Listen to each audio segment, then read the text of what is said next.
Yes, it's a really beautiful story of how they became activists. Although these were impressive ladies, were already leaders in their classes and their schools. A controversial decision by their school board thrust them into the role of activists. We sit down with them to reflect on the experience and how it changed lives. Some days were hard. Some days I did cry. Genesis Kikoa recalls what it was like when she and her friend Brooklyn Anderson, high school seniors at the time, decided to take on the Temecula Valley Unified School District and their ban on critical race theory. In my mind, they're trying to get rid of the discussion of racism and the discussion of race. Both girls believe they actually needed more dialogue, not less. Experiencing being called the N-word, being called blackie, having your hair touched, and those things tear down your self-esteem. The discussion has to happen so that those students no longer feel uncomfortable. Dion, that's your first point.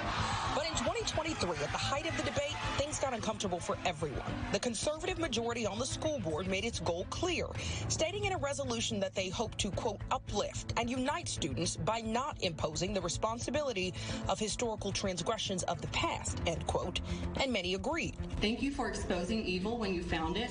Maintain the courage of your convictions. But I can tell you now that you have more support than you'll ever know. Because we care and we will be heard. They will hear us today. And while it would have been easier to sit on the sidelines, Anderson and Kikoa stepped right into the center of the debate, organizing a walkout with students from several schools. Me and Brooklyn had to fight people 3 times our age. I was just willing to say what I needed to say and do what I needed to do to stand up for what was right. But the fight came at a cost. It did embolden racist. Disrespect was coming online because grown men weren't comfortable coming up to me in Brooklyn in person. They're more comfortable attacking us like behind a screen. And the attacks weren't limited to online interactions. They say they were followed, confronted, and intimidated. That's what shocked me the most about this community, is seeing the truth that they don't view black teenagers as children, but aggressors. They'll put us on the internet, they'll berate us, berate our families. One incident caught on camera went viral, showing an argument between a grown man and a child. The moment so heated, Pastor Brian Hawkins felt the need to step in. All I saw was this gentleman standing over a young child. And when I went over to that area, and I try to be a bridge to, break down walls, I'm just reminding this adult that this is a child that you're standing in front of. Have some understanding that, this is a kid. But even with all they endured, both Brooklyn and Genesis say it is nothing compared to what their ancestors faced. My great-great-grandmother was a sharecropper.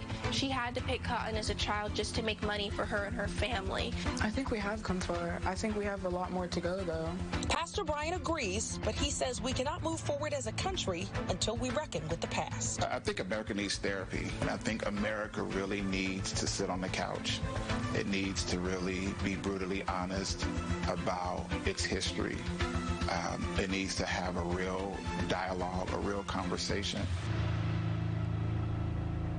And while the decision to block critical race theory in classes remains in place while the fight continues in court, School Board President Joseph Komorowski is set to lose his seat according to the latest results in the recall election. So we'll see if that will change what's being taught in the classrooms. But it's a very interesting battle that, as we know, people are very heated on both sides. Those who want to see black history and history taught in schools, and those who say that this is an infringement on other students' rights. We're seeing it play out across the country, yeah. right? I think the last interview that you did when he said America needs to sit on the therapist couch. Yes.